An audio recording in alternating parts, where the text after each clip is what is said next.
இருட்டில் பேய் நிற்கிறது என்று சொல்லிக் கொடுத்த பெற்றோர்கள் இருட்டில் ஆண்டவர் இருக்கிறார் என ஏன் சொல்லிக் கொடுக்கவில்லை? இருட்டில் போகாத பேய் நிற்குது என்று சொல்லிக் கொடுத்த பெற்றோர்களை இருட்டிலே ஆண்டவன் இருக்கிறார் என ஏன் சொல்லிக் கொடுக்கவில்லை? காரணம், நாம் கொண்டிருக்கிற நம்பிக்கை அவ்வளவுதான். அழகாக சொல்வார்களே, நாங்கள் எல்லாம் மழைக்காக ஜெபம் செய்தோம். எதுக்காக?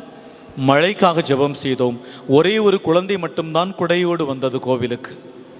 மற்றவர்கள் எதுக்கு வந்தார்கள்? ஜெபிக்க வந்தார்கள். அவர்களுக்கு தெரியும் வெளியே சென்றால் மழை வராது என்று சொல்லி.